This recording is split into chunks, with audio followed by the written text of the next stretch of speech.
ఇక మద్యం స్కామ్కి సంబంధించి మంత్రి నారా లోకేష్ తొలిసారిగా స్పందించడం జరిగింది. పెద్దిరెడ్డికి సంబంధించిన పిఎల్ఆర్ కంపెనీకి సంబంధించి డబ్బులు వచ్చాయా లేదా, దమ్ముంటే దీనికి సంబంధించి పెద్దిరెడ్డి చెప్పాలి అని చెప్పి కూడా లోకేష్ సవాల్ విసరడం కూడా జరిగింది. అసలు ఒక మద్యం కంపెనీకి బంగారంతో ఏం పని? మద్యాన్ని బంగారంతో తయారు చేస్తారా? 400 కోట్ల రూపాయల మేర బంగారం ఎలా వచ్చింది? దీనికి సమాధానం చెప్పాలి అని చెప్పి పెద్దిరెడ్డి గారికి సవాల్ విసరడం జరిగింది. అయితే దీనికి సంబంధించి ఇంతవరకు పెద్దిరెడ్డి గారు స్పందించడం కూడా జరగలేదు.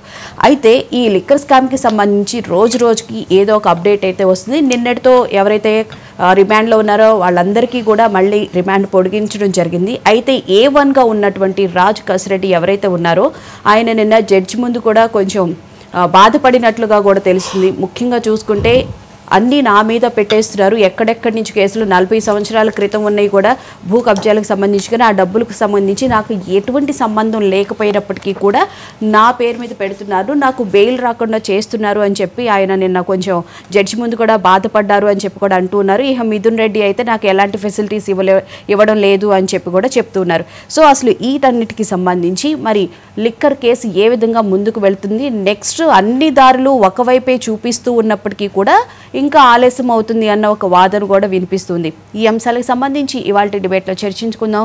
డిబేట్లో పాల్గొనడానికి మనతో పాటు జాయిన్ అవుతున్నారు అడుసుమిల్లి శ్రీనివాస్ చౌదరి గారు, ప్రముఖ రాజకీయ సామాజిక విశ్లేషకులు, అలాగే ఎస్పీ సాహెబ్ గారు టీడీపీ నాయకులు, అలాగే నాగార్జున గారు కాంగ్రెస్ అధికార ప్రతినిధి. అందరికీ గుడ్ మార్నింగ్ అండి, నమస్తే. శ్రీనివాస్ గారు గుడ్ మార్నింగ్ సార్. నమస్తే. నమస్కారం అండి. సార్, ఈ లిక్కర్ స్కామ్కి సంబంధించి మనం ఎప్పుడైతే ఈ స్కామ్ మొదలైందో అప్పటి నుంచి మాట్లాడుతున్నానో, ఏదైతే అప్డేట్ వస్తుందో దాని గురించి చర్చించుకుంటున్నాను. తొలిసారిగా లోకేష్ గారు కూడా ఈసారి మాట్లాడడం జరిగింది. చట్టం తన పని తాను చేసుకుని వెళుతుంది అనే విధంగా కూడా ఆయన చెప్పడం కూడా జరిగింది. ఏమంటారు సార్? వీళ్ళందరూ కూడా ఎంత బుకాయించినా, ముందుగా మోహన్ గారు, మీకు సాహెబ్ గారికి, పాలన పాల్గొన్న నాగార్జున అందరికీ కూడా నమస్కారం అండి. అయితే వీళ్ళు ఎంత బుగాయించినా ఇక్కడ ముంజేతి కంకణంలో ఉందండి ఈ స్కామ్ వివరాలన్నీ కూడా. ఎందుకంటే స్పష్టాతి స్పష్టంగా ఈ దొంగలో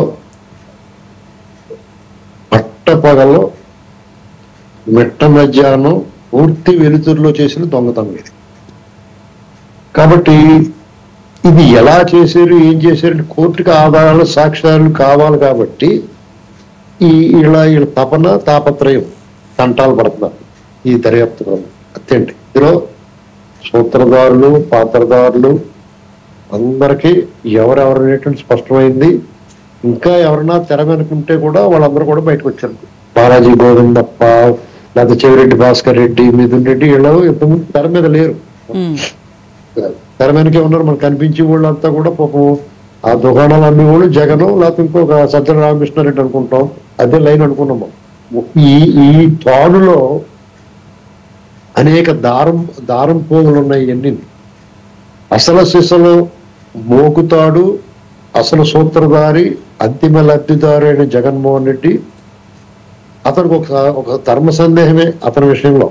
అతనికి ఏంటంటే ఈ సొమ్ము, పట్టుబడే సొమ్ము తనకి లెక్క చెప్పిందా, లెక్క చెప్పనిదా అనేటువంటి ఒక సంకటం అతను పీడిస్తా ఉంది. అతను 1000 కోట్లు కొల్లగొట్టి అతని దగ్గర చేరి నిజమే. అతను ధీమాగా ధైర్యంగా ఉన్నాడు, మొత్తం నా దగ్గరికి చేరిపోయింది కదా, ఈ అవశేషాలు ఏమైనా అవినీతి సొమ్ము తాలూకు అవశేషాలు ఎవరి దగ్గరన్నా ఉండవులే అనుకున్నాడు. అందుకనే ధీమాగా మాకేం సంబంధం అని తన మౌత్ పీస్ అయిన సజ్జల రామకృష్ణారెడ్డి చేసి చెప్పిస్తున్నాడు. ప్రభుత్వం నిర్వహించింది, ప్రభుత్వం నిర్వహిస్తే అవినీతి ఎక్కడ ఉంటుంది, ఇలాంటి కబుర్లు చెప్తా ఉన్నారు. కాబట్టి ఇవాళ రాజకేశ్ రెడ్డి నేను అతను కూడా నాకేం తెలుసు, నేను అమాయకుడిని, నా వయసు ఎంత, అది నేను బెనామీ ఏంటండి, నీ బెనామీ అవ్వకలేదే. అసలు వీళ్ళు ఇలా చెప్తుండే వింటుంటే అలా చెప్తారు. శుభ్రంగా రాడ్ బెండింగ్ చేస్తే, ఎందుకంటే చట్టం ఒప్పుకోపోవచ్చు 3rd డిగ్రీని, కానీ వీళ్ళు చేసిన దురాగతం, ఇందులో పాల్గొన్న ప్రతి ఓడు ఒక పాపండి, పాపాత్ముడు. ఎందుకంటే వేలాది మంది కుటుంబాల పిల్లలు అనాథలైపోయారు. అవును. అనేక మంది అనారోగ్యానికి గురయ్యారు. ఇవాళకి సఫర్ అవుతూ ఉన్నారు వాళ్ళకు ఉన్న ఒక బలహీనత మద్యపానం అనేటువంటి దాన్ని తీసుకుని వీళ్ళు వాళ్ళ రక్తం తాగారు, పైగా ఆరోగ్యాన్ని హరించారు, వాళ్ళ చావులకు కారణమయ్యారు. వీళ్ళందరి మీద ఏ రకంగా ఈ చట్టాలు కానీ ఏ రకమైన కనికరం చూపించకూడదు. అలాంటి విచక్షణాధికారం కలిగిన వ్యవస్థ అయినా సరే వాళ్ళ పట్ల చాలా కఠినంగా వ్యవహరించాలి.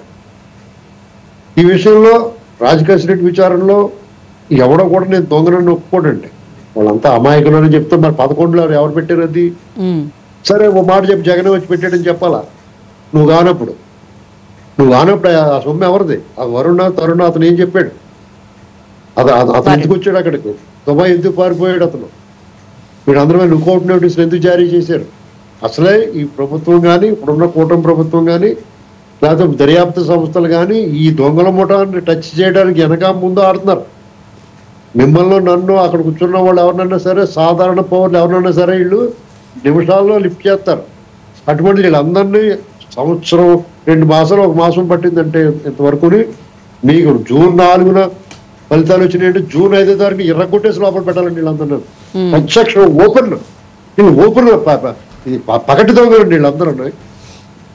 దొంగడు అర్ధరాత్రి అమావాస్య ఎంచుకుని దొంగతనాలు చేస్తాడు, కానీ వీళ్ళు పట్వాళ్ళు డే నైట్ రాబరీ చేశారు కదా కళ్ళ ముందు.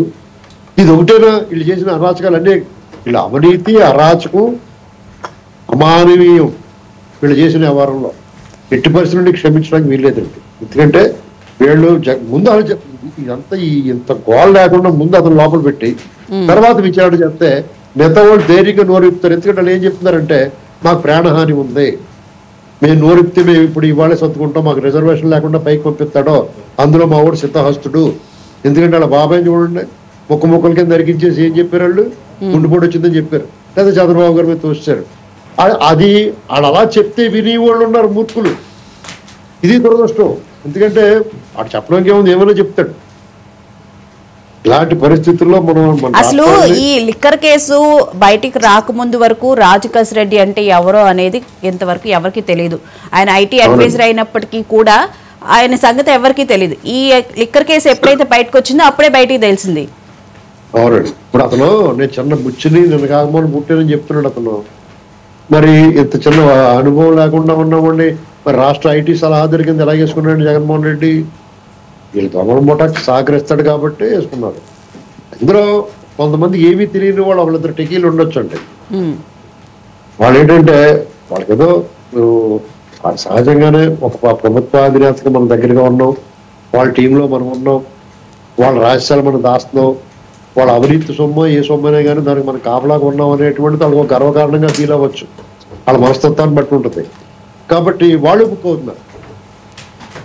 ఇప్పుడు ఈ సొమ్ము ఇంకా చాలా మంది మధ్య తరగతి ఏమి ఎరిగిన అమాయకులు, ఏమీ తెలియని ఎర్రోళ్ళు ఇంట్లో పెట్టుండొచ్చు చాలా చోట్ల. వాళ్ళందరూ బుక్ అవుతారు.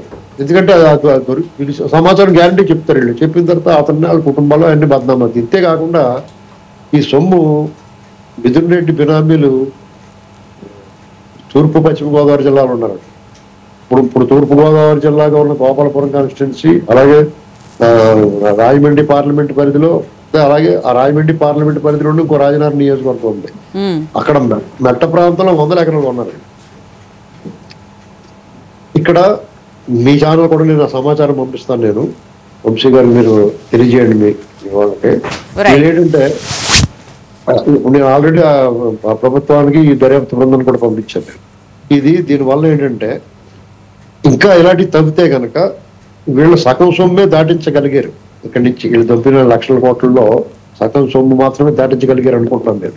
లోపల ఎన్నికలు మళ్ళీ మనమే వస్తా ఉన్న ధైర్యంతో ఉన్నారు వాళ్ళు. మధ్యలో అనుమానం వచ్చి కొంత బయట ఇన్వెస్ట్ చేసినా ఇక్కడే చాలా వరకు ఉండిచ్చారు. ఆ డంపులన్నీ ఇక్కడే ఉండిచ్చారు.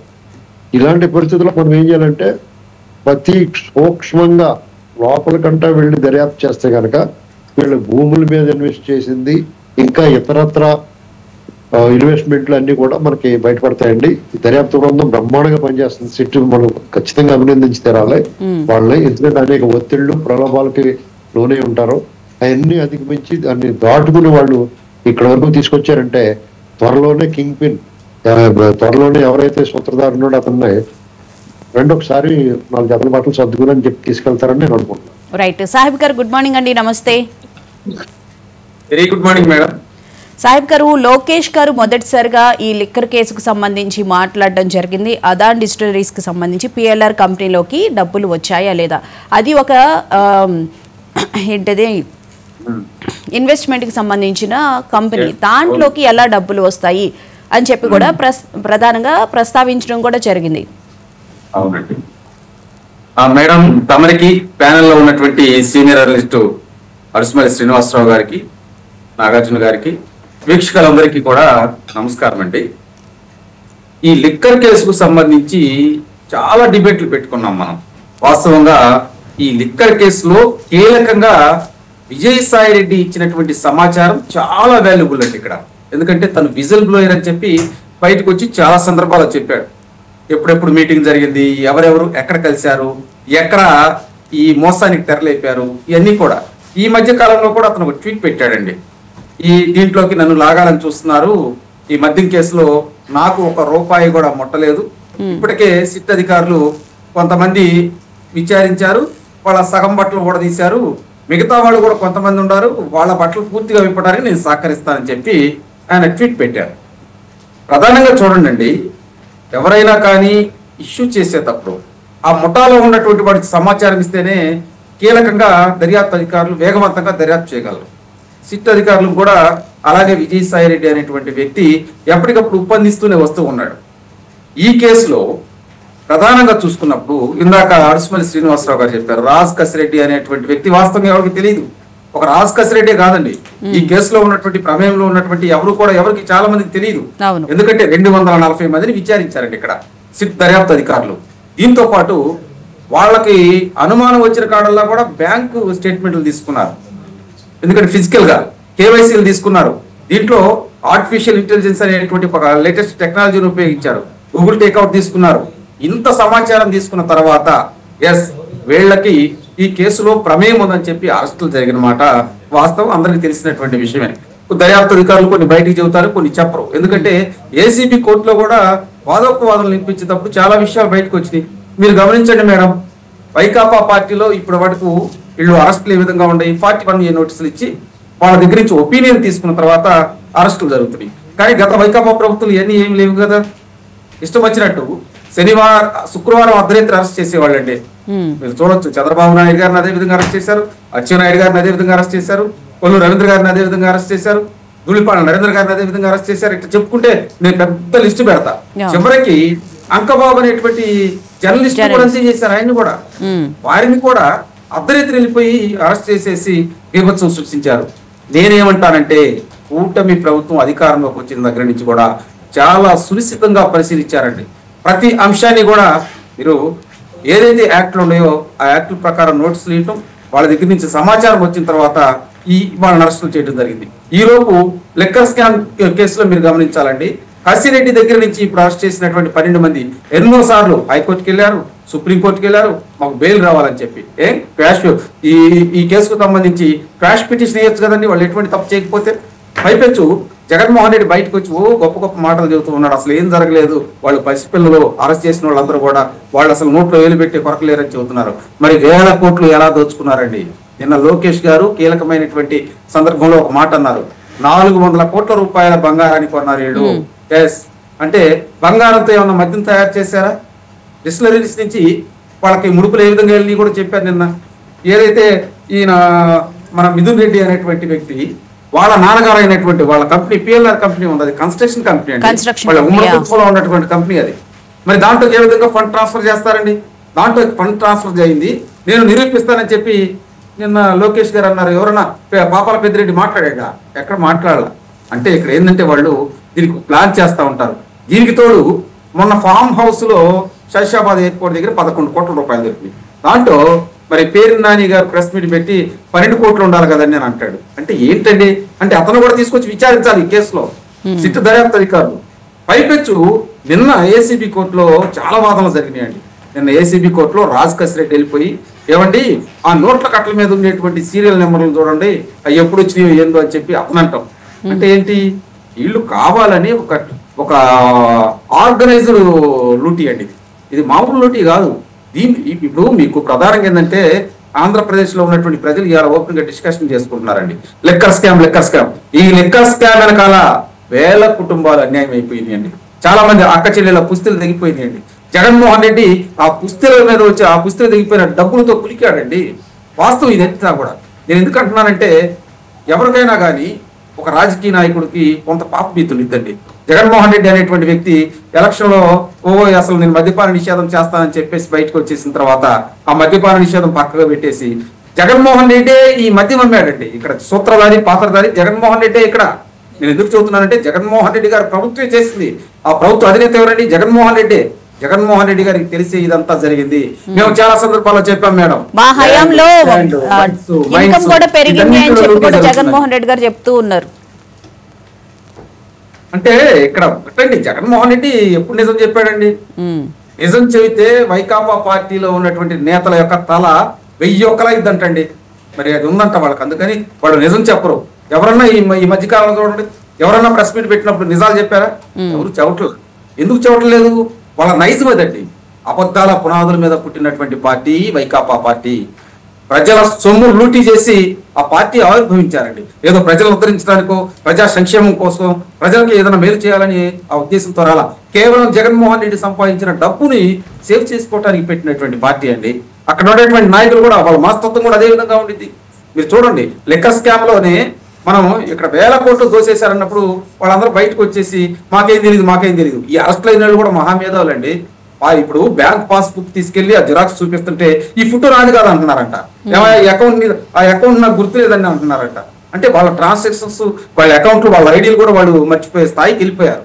నిన్న చెవిరెడ్డి భాస్కర్ రెడ్డి ఏసీబీ కోర్టు నుంచి బయటకు వస్తా అసలు ఈ లెక్కర్ స్కామ్ కి నాకు సంబంధం లేదు, మాది నీతివంతమైన కుటుంబం, చాలా గొప్ప గొప్ప మాటలు చెబుతూ ఉన్నారు. మరి డబ్బులు ఆయన ట్రాన్సాక్షన్ కూడా వెరిఫై చేసినప్పుడు డబ్బులు దొరికినాయి. ఈ దాకా ఇంతకుముందు 62 కోట్లు దొరికినాయండి. ఆ 62 కోట్లు ఎక్కడి నుంచి వచ్చినాయండి? అవన్నీ సీజ్ చేశారు. నిన్న దొరికిన 11 కోట్లు కూడా విజయవాడలో మాచవరం ఎస్బీఐ బ్యాంక్ లో అవన్నీ కూడా డిపాజిట్లు చేశారండి. ఇక్కడ ఏసీబీ కోర్టులో వాదోపవాదం జరుగుతూ ఉంది. ఏసీబీ కోర్టులో క్షుణ్ణంగా వాళ్ళు ఏంటంటే డాక్యుమెంట్స్ ఇస్తున్నారండి. ఇక్కడ మీరు చూడండి, ఇప్పుడు దండయాత్రలు చేస్తూనే ఉన్నారు వీళ్ళందరూ కూడా బెయిల్స్ కి. ఇప్పుడు మిథున్ రెడ్డి, నేను ఎంపీని, నువ్వు ఎంపీ అయితే గొప్ప అండి, నువ్వు తప్పు చేశావు, ఎవిడెన్స్ దొరికింది, ఏసీబీ కోర్టులో ప్రొడ్యూస్ చేశారు, జడ్జి గారు రిమైండింగ్ చేశారు. ఆధారాలు లేకుండా సీఎం ని అరెస్ట్ చేసినప్పుడు ఎంపీ ఆయన మెంబర్ ఆఫ్ పార్లమెంట్ అయి ఉండొచ్చు. అదేనండి ఇక్కడ నేను అనేది అదే మేడం. వాళ్ళు హోదా, ఇంకా ఆ గర్వం, ఆ మదం పోలేదు. వాళ్ళు ప్రతిసారి కూడా చూడండి, వాళ్ళు మాట్లాడే అంశాలు ఏంటంటే వీళ్ళేదో మానవాతీతులు కాదు అన్నట్టు బిహేవ్ చేస్తున్నారు.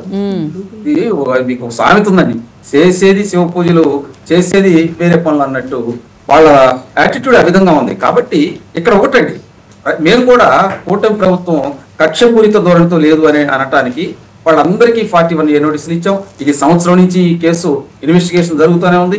దీంట్లో ప్రధానమైనటువంటి వాళ్ళని పట్టుకుంటా వస్తూ ఉన్నారు. దీనికి కింగ్ పిన్ ఒక అతను ఉన్నాడు, మీ అందరికీ తెలుసు, ప్రజలందరికీ కూడా తెలుసు. ఆ కింగ్ పిన్ మొన్న బెదిరిపోయి మీకు బెంగళూరు ప్యాలెస్ నుంచి పరిగెత్తుకుంటా వచ్చి గవర్నర్ గారిని ఎందుకు కలిశారండి? గోవిందప్ప ఆఫీస్ లో కీలకమైన డాక్యుమెంట్లు దొరికినాయండి. దాంట్లో ఆ కీలకమైనటువంటి డాక్యుమెంట్లతో పాటు విలువైనటువంటి సమాచారాన్ని సేకరించారు సిట్ దర్యాప్తు అధికారులు.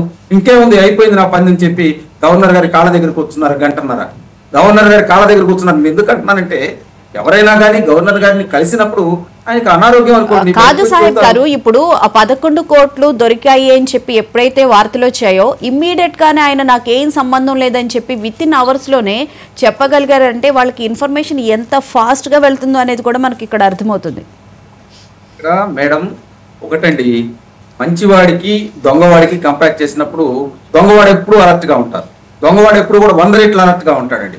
వాడి దృష్టి మొత్తం కూడా ఎక్కడ ఏం జరుగుతుందో ఏంది. ఇప్పుడు సిట్ దర్యాప్తు అధికారులు వీళ్ళు ఉన్నటువంటి ఇచ్చిన సమాచారం ప్రకారం వాళ్ళు ఎక్కడెక్కడికి వెళ్తున్నారు అనేటువంటి నిఘా ఉందండి. ఇక్కడ ఈ సిట్ దర్యాప్తు అధికారులు కూడా 11 కోట్లు జరిగినాయి అంటే వాళ్ళలో ఉన్నటువంటి ఒక వ్యక్తి చెప్పాడు, పలానా సాట్ ఉండేయండి అని చెబుతున్నారు. ఇవి కాక ఇంకా కొంత అమౌంట్ బయటకు వచ్చిందేమో అనిపిస్తుంది. ఎందుకంటే వీళ్ళందరూ కూడా ఒకళ్ళకి తెలియకుండా ఒకళ్ళని దర్యాప్తు అధికారులు ఇన్వెస్టిగేషన్ చేసేటప్పుడు చాలా వాస్తవాలు బయటకు వస్తున్నాయి. ఈ వాస్తవాల ఆధారంగానే వెళ్తున్నారండి. లేకపోతే 11 కోట్లు అక్కడ ఉన్నాయని ఎవరికి తెలుసండి? ఫామ్ హౌస్ లో మీకు పేరుని 12 కోట్లు ఉండాలి కదా, 12 బాక్సులు కదా అని అంటున్నాడు. అతను కూడా పిలవాలి ఈ కేసులో. ఎందుకంటే దొంగ ఒక్కొక్కడు సపోర్ట్ ఇచ్చుకుంటూ బయటకు వస్తున్నారండి. అంటే నేను అనేది ఇక్కడ ఒక ఆషామాషి కాదండి. సిట్టు దర్యాప్తు అధికారులకు పూర్తి స్వేచ్ఛ ఇచ్చారు. రాజకీయ ప్రమేయం లేదు ఇక్కడ, రాజకీయ నాయకులు ఎవరు కూడా ఇన్వాల్వ్మెంట్ లేదు ఇక్కడ. గత ప్రభుత్వానికి ఈ ప్రభుత్వానికి కంపేర్ చేసుకున్నప్పుడు ఈ ప్రభుత్వం బాధ్యతగా ముందరికి వెళ్తుందండి. మీరు ఒక చిన్న అంశం మేము ఎందుకంటే మీ ద్వారా ప్రజలకు కూడా చెబుతున్నాం, ఈ మద్యం కేసులో అరెస్ట్ అయినటువంటి వాళ్ళందరికీ కూడా 41A నోటీసులు ఇచ్చాము. దాదాపు మిథున్ రెడ్డి అయితే 6 నెలలు హైకోర్టుకి వెళ్ళాడు, సుప్రీంకోర్టుకి వెళ్ళాడు, అక్కడ తిరిగాడు, ఢిల్లీలో వీధులు మొత్తం తిరిగాడు, ఢిల్లీలో ఉన్నటువంటి బీజేపీలో ఉన్నటువంటి పెద్ద పెద్ద నాయకులు వాళ్ళ చుట్టూ తిరిగారు, దండాలు పెట్టారు. జగన్మోహన్ రెడ్డి అక్కడికి వెళ్ళాడు, వాళ్ళకి దండాలు పెట్టి వచ్చారు. ఇవన్నీ ప్రజలు గమనిస్తున్నారు. కాబట్టి దొంగ ఎప్పుడు కూడా చాలా తెలివిగా ఆలోచిస్తాడు. మహాడిబేట్లో ఇప్పుడు ఒక షార్ట్ బ్రేక్ తీసుకుందాం.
వెల్కమ్ బ్యాక్ టు మహా డిబేట్. నాగార్జున గారు గుడ్ మార్నింగ్ అండి. నమస్తే. Good morning madam.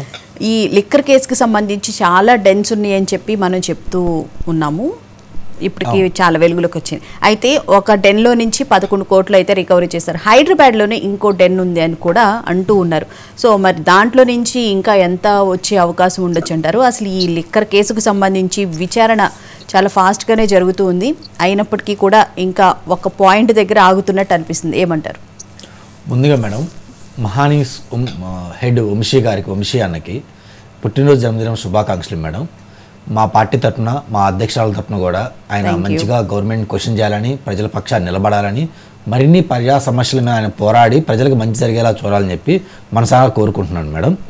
Next, liquor case గురించి మాట్లాడే ముందు పెద్దలు తెలుగుదేశం పార్టీ సోదరులు చివరిలో ఒక మాట అన్నారు మేడం. ఏంటంటే, మేము గత ప్రభుత్వంలా కాదు, ఈ ప్రభుత్వం చాలా బాధ్యతగా ముందుకెళ్తుందని ఒక మాట మాట్లాడడం జరిగింది. నేను మిగిలిన దానికంతా యాక్సెప్ట్ చేస్తాను మేడం. ఇది ఒక్కసారి మనం అనాలిసిస్ చేసుకోవాల్సి ఉంది. ఎందుకంటే ఒక మాట అధికార ప్రతినిధి మాట్లాడినప్పుడు మనం ఒకసారి చెక్ చేసుకోవాలి. మీకు తురకా కిషోర్ అని చెప్పి ఐడియా ఉన్నారు మేడం? మాచర్లో లోకల్ బాడీ ఎలక్షన్ జరుగుతుంటే బోండా ఉమా ఇంకొకళ్ళు ప్లస్ ఒక లాయర్ గారు కలిసి ఆ ఎలక్షన్లో నామినేషన్ తెలుగుదేశం పార్టీ అప్పట్లో బలంగా ఉన్న తెలుగుదేశం పార్టీ నామినేషన్ కూడా ఏపీటానికి కూడా వైసీపీలు అడ్డుపడుతుంటే వాళ్ళు వెళ్ళి నామినేషన్ వేపిద్దామని వెళ్తే వాళ్ళ కారు మీద దాడి జరిగింది. దాడి జరిగినప్పుడు నారా చంద్రబాబు నాయుడు గారిని చాలామంది యొక్క ప్రజాస్వామ్యవాదులు ఏమన్నారు, తప్పే ఉంది బాబు, ఎలక్షన్ జరుగుతున్న నామినేషన్ వేస్తారు, గెలుపు ఓటర్లు దేవాదేవనం, సో మీకు ఎక్కువ ఉంటే మీకు గెలుస్తారు, లేదా వాళ్ళకు ఉంటే వాళ్ళు గెలుస్తారు, దాని తప్పే ఉంది, మీరు నామినేషన్ ఎందుకు వేపిల్లని చాలా మంది పోరాడారు. నారా చంద్రబాబు నాయుడు దీన్ని తీవ్రంగా ఖండించారు. అదే కంపారిజన్ ఈరోజు చేద్దాం. నిన్న ముఖ్యమంత్రి గారి అసెంబ్లీ కాన్స్టిట్యున్సీ ఏదైతే కుప్పం ఉందో, కుప్పంలో బై ఎలక్షన్ ఉంది మేడం. అంటే చాలా సైడ్లు జడ్పీటీసీలు ఎంపీటీసీలు బై ఎలక్షన్కి నోటిఫికేషన్ ఇచ్చింది గవర్నమెంట్ ఆఫ్ ఆంధ్రప్రదేశ్. అందులో ఒక జడ్పీటీసీ కుప్పం తరఫున, ఒక జడ్పీటీసీ కాంగ్రెస్ పార్టీ తరఫున ఒక అభ్యర్థి నామినేషన్ వేయడానికి వెళ్తే ఆ అభ్యర్థిని బలపరుస్తూ సపోర్ట్ చేస్తూ మా కాంగ్రెస్ పార్టీ అధికార ప్రతినిధి శివశంకర్తో పాటు ఆ యొక్క జిల్లా అధ్యక్షులు వెళ్తే వాళ్ళ కారు మీద దాడి చేశారు మేడం. ఎవరు? టీడీపీ వాళ్ళు. మరి ఎందుకు ఆ రోజు వైసీపీ వాళ్ళు దాడి చేస్తే మీరు ఆ వంతున స్పందించి తీవ్రంగా ఇచ్చేశారు కదా. మరి ఈరోజు కాంగ్రెస్ పార్టీ గెలిచిదే తర్వాత సంగతి, మాకు అది బలం లేదు, లేకపోయినా తప్పేంటి, మేము ఉంది, ఛాన్స్ ఉంది, మేము పోటీ చేద్దాం అనుకున్నాం, అక్కడ వైసీపీ వాళ్ళు సరెండర్ అయ్యారు, మేము గెలవాలని చెప్పి వాళ్ళు బయటకు వెళ్ళిపోయారు. సో డెఫినెట్గా ఎవరో ఒకరు గెలవాలనుకుంటే నామినేషన్ వేస్తారు కదా, మనం పోటీ చేయాలనుకున్నప్పుడు మేము పోటీ చేయాలని ముందుకు వెళ్తే మా కార్లు మీద దాడి చేయాల్సిందేంటి? మరి నిజంగా బాధ్యత ఉంటే మరి మీరు దాడి చేయొచ్చా? అంటే ముఖ్యమంత్రి గారు అసెంబ్లీ కాన్స్టిట్యున్సీలో నీకు జరుగుతుందంటే మిగిలిన చోట్ల ఎంత దారుణంగా ఉంది మేడం. అది కంపేర్ చేయాలి. మనం వైసీపీ టైంలో ఏం జరుగుతుంది, ఇప్పుడు ఏం జరుగుతుందని చెప్పి మా సోదరులు చెప్పడం అన్నారు కాబట్టి దానికి ఒకసారి కంపేర్ చేసుకోవాలని నేను చెప్తున్నాను. నిజంగా ఇది జరిగితే మరి తుర్కా కిషోర్ మీరు అరెస్ట్ చేసి జైల్లో పెట్టారు కదా, మరి ఈరోజు మీ తెలుగుదేశం పార్టీ సోదరులు ఎవరైతే ఉన్నారో, కార్యకర్తలు ఎవరైతే ఉన్నారో, మా కాంగ్రెస్ పార్టీ అధికార ప్రతినిధి కారు మీద దాడి చేసి కారు అద్దాలు పగలగొట్టి వాళ్ళు బ్లడ్ వచ్చేలాగా మీరు ఇబ్బంది పెట్టారు కదా, మరి డామేజ్ క్లెయిమ్ చేస్తారా, మీరు డామేజ్ ఫేస్ చేస్తారా, మరి మీ కార్యకర్తను జైల్లో పెడతారా, అరెస్ట్ చేస్తారా? దాని మీద మరి తెలుగుదేశం పార్టీ అధికార ప్రతినిధి దర్యాప్తు జరుగుతుంది. లేదు సార్, దర్యాప్తు ఏం జరగట్లా,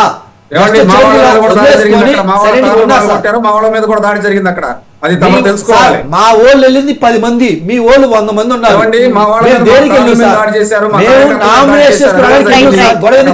దర్యాప్తు చేస్తూ ఉన్నారు.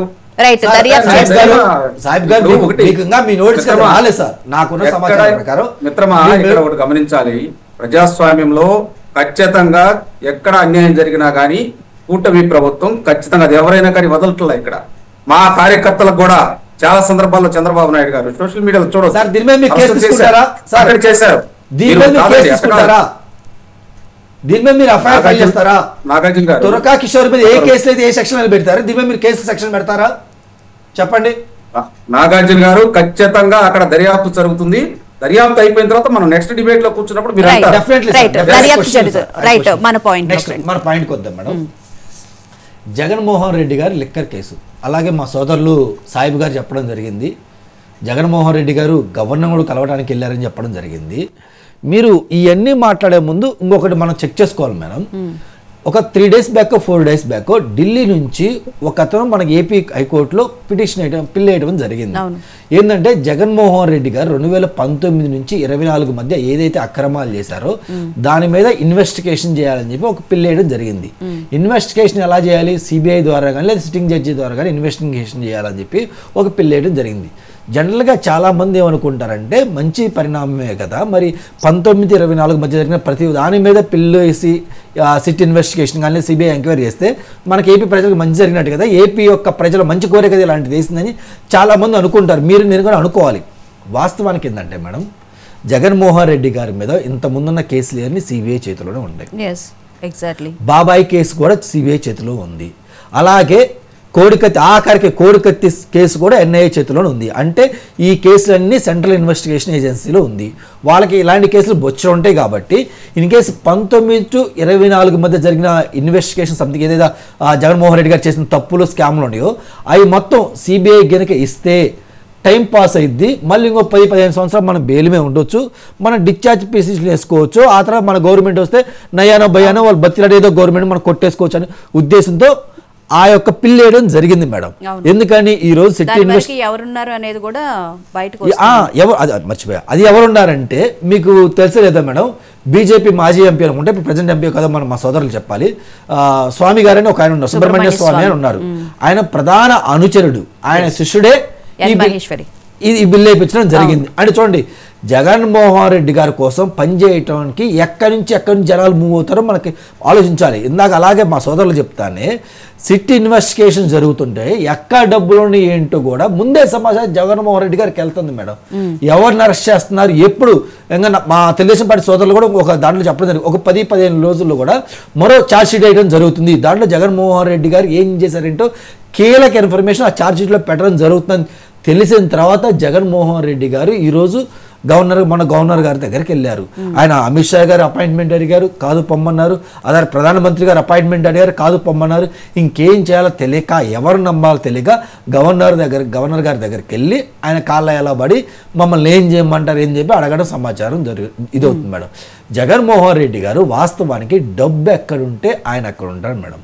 ఒక ఏదో సామెత ఉంటుంది, ఇంతకుముందు హచ్ అని చెప్పి మనకు ఒక నెట్వర్క్ ఉంటుంది మేడం, అందులో ఒక డైలాగ్ ఉంటుంది, wear ever you go our network is follows అని చెప్పేసి పిల్లగాడు వెళ్తుంటే పిల్లగాడు అంటే కుక్క ఎమ్మడబడుతూ ఉంటుంది. అలాగే మా జగన్మోహన్ రెడ్డి గారు డబ్బు ఎక్కడ ఉంటే ఆ డబ్బు ఎమ్మడి మా జగన్మోహన్ రెడ్డి గారు ఎలాంటి జరుగుతుంది మేడం, అది వాస్తవం. ఇంకపోతే జగన్మోహన్ రెడ్డి గారు నిన్న ప్రెస్ మీట్ పెట్టారు. ప్రెస్ మీట్ పెడతా మాట్లాడితే ఏం చెప్తున్నారంటే ఆయన కొంతమంది గురించి ప్రస్తావించారు మేడం. వాళ్ళ మీద కేసులు పెట్టారు, వీళ్ళ మీద కేసులు పెట్టారు, ఆఖరికి దేవినేని అవినాష్ అని చెప్పేసి ఆయన పసిబిడ్డ చిన్నపిల్లగాడు అతని మీద కేసు పెట్టారని చెప్పారు. మరి చిన్న పిల్లగాడు పసిబిడ్డ అయితే తెలుగుదేశం పార్టీ కార్యాలయం మీదకి జనాలు తీసుకుని ఎలా వెళ్తాడు? వెళ్ళకూడదు కదా. మరి ఆయనకి ఎలక్షన్లోకి తీసుకురాకూడదు, ఆయన టికెట్ కూడా చిన్నపిల్లలు. అర్థం ఏంటంటే అందరూ చిన్నపిల్లలే ఆయన ముందు, మరి ఆయన పెద్ద ఆయన కదా. అలా కాదు మేడం, ఈ జగన్మోహన్ రెడ్డి గారు ఏం చేస్తున్నారంటే ఎందుకు అరెస్ట్ చేశారు, ఏ కారణంతో అరెస్ట్ చేశారు అది మడుగు మాట్లాడట్లా. అది మాట్లాడకుండా వేరే టాపిక్, వేరే డైవర్షన్లోకి ఆయన తీసుకెళ్తున్నారు. ఫర్ ఎగ్జాంపుల్ నెల్లూరు సభ చూద్దాం, నెల్లూరులోనే చూద్దాం మేడం. ఆయన ప్రెస్ మీట్ పబ్లిక్ ముందు మాట్లాడేటప్పుడు పక్కన ప్రసన్న కుమార్ రెడ్డి గారిని పెట్టుకొని మాట్లాడారు. మాట్లాడుతూ ఆయన ఏం చేశారు, ప్రసన్న కుమార్ రెడ్డి గారు సంఘీభావం తెలపడానికి వెళ్ళినప్పుడు నెల్లూరు ప్రజలు అవుననుకున్న కథను కొంచెం రాజకీయంగా చైతన్యం ఉన్న వ్యక్తులు వాళ్ళు ఏం చేశారు, జగన్మోహన్ రెడ్డి గారు దేనికి పరామర్శించడానికి వచ్చారు, ప్రసన్న కుమార్ గారిని పరామర్శించడానికి వచ్చారు. ఆయన చేసిన తప్పేంది, అక్క సమానులైన సోదర సమానులైన మహిళల మీద అసభ్యకరంగా మాట్లాడితే దాన్ని సంఘీభావం తెలిగితే జగన్మోహన్ రెడ్డి గారు ఎలా వేస్తారు, అతను పక్కన నిలబడి ఎలా మాట్లాడతారు? ఫస్ట్ మాట్లాడే ముందు జగన్మోహన్ రెడ్డి గారు ఏం చేయాలి, ఎక్స్ఎమ్మెల్యే మీ ఎమ్మెల్యేని కాబట్టి ఆయన 2 చీవాట్లు పెట్టాలి. నీకు బుద్ధుందా, నీకు సిగ్గుందా, నువ్వేం చేస్తున్నావు, ఒక మహిళని ఇలా అసభ్యకరంగా నువ్వు మాట్లాడవచ్చా? ఈ యొక్క వీడియోస్ కానీ ఈ యొక్క ఆడియో రికార్డ్ కానీ నేను బయట ప్రజల ముందు పెట్టి నేనేం మాట్లాడగలను? రేపు పొద్దున్న నన్ను మీడియా వాళ్ళు క్వశ్చన్ చేస్తే నేనేం ఆన్సర్ చేయాలి? అసలు ఇలాంటి నువ్వు ఎంకరేజ్ చేయొచ్చు అని చెప్పి, అది కాక నీ సొంత అక్క సిస్టరు, సో అలాంటి ఆవిడ అది కాక మన పార్టీలో ఉండి వెళ్ళారు కదా, మనం ఇలా మాట్లాడవచ్చు అని చెప్పి కనీసం అతనికి బుద్ధి చెప్పాలి కదా. లేదు ఈయనకి బుద్ధి ఉండాలిగా, దేనికి ఈయనకి వెళ్ళాడు, ఈయన బుద్ధి ఉండాలిగా. అలాగే కాకాని గోవర్ధన్ రెడ్డి గారు ఇంకో దానికి జైలుకి పరామర్శించుకు వెళ్ళారు. దేనికి వెళ్ళారు మేడం? ఆయన కానీ మితిన్ రెడ్డి కానీ కసిరెడ్డి కానీ, సరే కాకాని గోవర్ధన్ రెడ్డి వదిలేసేయండి, ఆయన మైనింగ్ సంథింగ్ స్కామ్ చేసి ₹1 సంపాదించి కూడా వదిలేశారు. దానివల్ల ప్రజల ఆరోగ్యానికి పెద్ద హాని ఏం జరగలేదు. అది తర్వాత అది సెకండరీ, ఆ తర్వాత మాట్లాడతాం. కసిరెడ్డి గారి గురించి కానీ మితిన్ రెడ్డి గారి గురించి ఇంకొకరి గురించి మాట్లాడతాం. జగన్మోహన్ రెడ్డి గారు మాట్లాడేటప్పుడు, అలాగే కసిరెడ్డి గారు కానీ మితిన్ రెడ్డి గారు మాట్లాడేటప్పుడు మాకు ట్రీట్మెంట్ చాలా దారుణంగా ఉంది, మేము ఏం తప్పు చేయలేదని చెప్పి, లేదా వాళ్ళ కుటుంబ సభ్యులు బయటకు వచ్చి ఏడవటగా ఇంకోటి కానీ చేస్తున్నారు. నేను అడుగుతున్నాను, మితిన్ రెడ్డి గారికి ఏం కాదు, కసిరెడ్డి గారికి ఏం కాదు, వాళ్ళ ఆరోగ్యాలు బాగానే ఉంటాయి, వాళ్ళ కుటుంబాల్లో వేల కోట్ల ఆస్తుంది. ఒకవేళ వాళ్ళు అటు ఇటు ఇంకోటి జైలుకి వెళ్ళినా కానీ వాళ్ళ పిల్లలు కానీ వాళ్ళ పిల్లల తరాలు కానీ కాలు మీద కాలు వేసుకొని 5 స్టార్ రేంజ్లో బడికే అంత డబ్బు వాళ్ళ దగ్గర ఉంది. ఈరోజు సామాన్య ప్రజల పరిస్థితి ఏంటి? మద్యం తాగి చాలా మంది ప్రాణాలు పోగొట్టుకున్నారు, అనారోగ్యానికి గురయ్యారు, ఆరోగ్యానికి గురై చనిపోయిన కేసులు ఉండి, అలాగే వాళ్ళ కుటుంబాలు రోడ్డు మీద పడిన పరిస్థితులు ఉంటాయి. మీరేమన్నా స్వతంత్ర సమరయోధుల, లేదంటే దేశం కోసం ధర్మం కోసం ఇంకో దానికోసం పోరాడేమన్నా మీరు జైలుకి వెళ్ళారా? నాటు సారా ఎమ్మి సార్ మేడం, గతంలో నేను చిన్నపిల్లలుగా ఉన్నప్పుడు విలేజ్లో నాటు సారాయి కాసేవాళ్ళు. నాటు సారాయి కాసినప్పుడు ప్రజలు అదే కొంతమంది కాసినప్పుడు ఏం చేస్తారంటే పోలీసులు ఆ నాటు సారా ఎక్కడ కాస్తున్నారో వెళ్ళి ఆ కొండలు మొత్తం పగలగొట్టి వాళ్ళని కాళ్ళరా పట్టుకొని రోడ్ల మీద ఈడ్చుకుంటా బూటికాలు తన్నుకుంటా తీసుకెళ్తారు మేడం. అలాంటి ట్రీట్మెంట్ ఇచ్చేవాళ్ళు. ఈరోజు ప్రభుత్వమే దగ్గరుండి నాటు సారాయం లిటరల్లీ నాటు సారాయం జనాలు ఆరోగ్యం కోల్పోవడానికి ఇంత కారణమైంది. మరి ఇంత ఇంత అన్యాయం అక్రమం జరిగినప్పుడు వాళ్ళ కుటుంబాలు రోడ్డు మీద పడ్డప్పుడు ఈరోజు కసిరెడ్డి కుటుంబం చూస్తావా లేదా వీళ్ళ కుటుంబాలు చూస్తావా? మరి నువ్వు మీ కుటుంబం ఏం చేయాలి? కసిరెడ్డి కుటుంబం కానీ మితిరెడ్డి కుటుంబం కానీ వాళ్ళ కుటుంబంలో ఉన్న ముసలి కానీ ఇంకొకరు కానీ ఆడబిడ్డలు కానీ ఏం చేయాలి? అయ్యా మనం ఇలాంటి లెక్కర అమ్ముతున్నాం, ఈ పాపము కూడా ఈ డబ్బు మాకు వద్దు, దీనివల్ల మనం తిన్నా కానీ మనకు వంట పడదు, మన పిల్లలు కానీ ఇంకో పిల్లలు కానీ మనకు పాపం తగిలింది, మనం ఇలాంటి చేయకూడదు చెప్పి మీ కుటుంబ సభ్యులు ఆ రోజు వాళ్ళకి చెప్పాలి కదా. ఆ రోజు ఇలాంటి దందా చేయకుండా మరి మీరు ఆపాలి కదా. ఆ రోజు ఆపకుండా ఆ రోజు 1000 కోట్లు సంపాదించుకొని జగన్మోహన్ రెడ్డి గారికి ఆస్తి పంచి ఇంకొకరికి షేర్లు ఇచ్చుకొని ఈరోజు 1000 కోట్ల ఆస్తి మీరు వెనకేసుకొని ఈరోజు మా బిడ్డలను జైల్లో పెట్టారు, మేము అన్యాయం అయిపోతుంది, మమ్మల్ని కాపాడిన మీడియా ముందుకు వస్తే ఉపయోగం ఏముంది మేడం? మరి ఆ రోజు అన్యాయం వాళ్ళ పరిస్థితి మరి రోడ్డు మీద పడ్డారు కొన్ని సాధారణ కుటుంబాలు రోడ్డు మీద పడ్డాయి కదా. మరి వాళ్ళ గురించి ఈరోజు ఎవరు ఆలోచిస్తారు మేడం? ఆలోచించాల్సిన బాధ్యత మాకుంది కదా. అలాగే జగన్మోహన్ రెడ్డి గారు ఏదో యాప్ పెడుతున్నాడంట, యాప్ ఇంకా రిలీజ్ కాల. యాప్ పెడితే మెయిన్ ఆయనకు వచ్చి కంప్లైంట్లు ఏముంటాయంటే మేడం, పలానా లెక్కర్ దాగి మీరు బూమ్ బీరో ప్రెస్మెంట్ మెడలో ఇంకొక మెడలో అమ్మారు సార్. ఈ అమ్మడం వల్ల మా కుటుంబ సభ్యుల ఆరోగ్యం చెడిపోయింది, దయచేసి మమ్మల్ని ఆదుకోండి, మీరు సంపాదించిన డబ్బులు మా ఆరోగ్యాన్ని ఖర్చు పెట్టడానికి కంప్లైంట్లు ఎక్కువ వస్తాయి అనుకుంటా మేడం. చెప్పి మనం అనుకోం. అదే పెడితే అయ్యే కంప్లైంట్లు వస్తాయి. ఇంక కంప్లైంట్లు ఏముంటే మరి ఇప్పుడు తెలుగుదేశం పార్టీ కానీ ఇంకొక పార్టీ పర్లా ఎంతో కొంత చేస్తుంది. చిన్న సమస్యలు ఉంటే ఇప్పుడు మేము స్పందించాం, కాంగ్రెస్ పార్టీ పలానా తప్పు చేసింది, తెలుగుదేశం పార్టీ మీరు దాన్ని రెక్టిఫై చేసుకోమని సాహిబ్ గారు చెప్పడం జరిగింది. ఆయన లైవ్ లో ఏమని చెప్పారు, లేదు సార్ నేను కంప్లైంట్ అరేంజ్ చేపిస్తాను మాట ఇచ్చాడు. గుడ్, మాట ఇచ్చిపోతే నెక్స్ట్ డిబేట్ లో మేము క్వశ్చన్ చేస్తాం. సో అలా మేము స్పందిస్తున్నాం, వాళ్ళు ఆన్సర్ చేస్తున్నారు కాబట్టి ఇలా అయితే ఓకే, దాన్ని మేము యాక్సెప్ట్ చేస్తాం. మరి జగన్మోహన్ రెడ్డి గారికి యాప్ పెడితే ఏ కంప్లైంట్లు వస్తాయి మేడం? దాని నుంచి ఏమొస్తాయి? ఇంకోటి బహుశా మా జగన్మోహన్ ఇంకొక చిన్న మాట, ఒకవేళ యాప్ పెడితే మా జగన్మోహన్ రెడ్డి గారు మొబైల్ ఎలా వాడరో, సో మీరు నేను లేదా సాహిబ్ గారు ఇంకొకరు అసెంబ్లీ గారు చందా వేసుకునే మొబైల్ కొని పెడితే ఫస్ట్ కంప్లైంట్ జగన్మోహన్ రెడ్డి గారు పెట్టుకోవాలి. లెక్కర్ దందాలో మమ్మల్ని అరెస్ట్ చేస్తున్నారు, లేదా ఇసుక దందాలో మన అరెస్ట్ చేస్తున్నారు, ఇంకో దానిలో మమ్మల్ని అరెస్ట్ చేస్తున్నారు, మమ్మల్ని కాపాడని చెప్పి ఫస్ట్ కంప్లైంట్ ఆయన పెట్టుకోవాలి. మరి ఎవరు పెట్టుకుంటారు ఏంటో చూడాలి మేడం. రైట్, చూద్దాము. డిబేట్ లో మరో షార్ట్ బ్రేక్ తీసుకుందాం.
వెల్కమ్ బ్యాక్ టు మహా డిబేట్.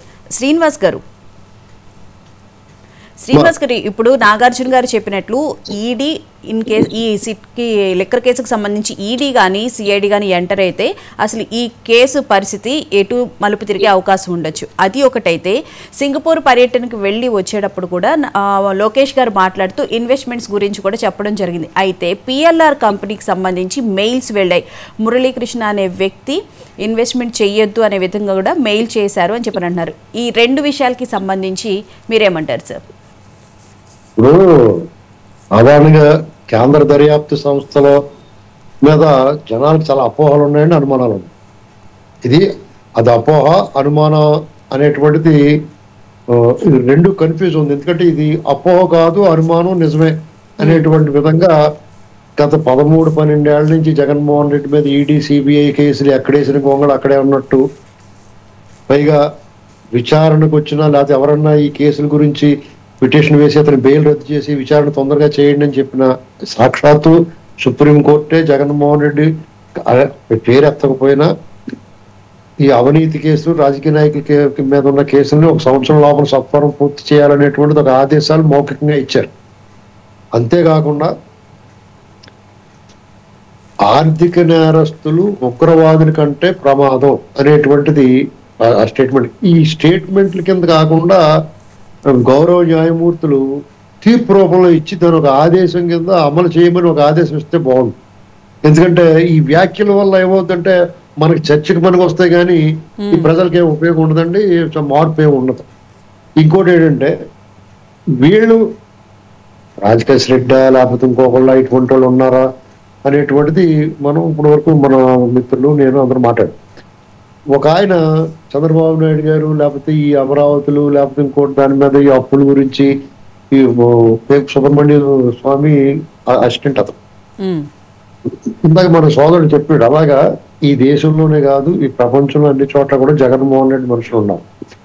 మనం అన్ని వ్యవస్థలలో అతని మనుషులు అతను విషబీజాల వేళ్ళూనిపోయి ఉన్నాయి అంతా.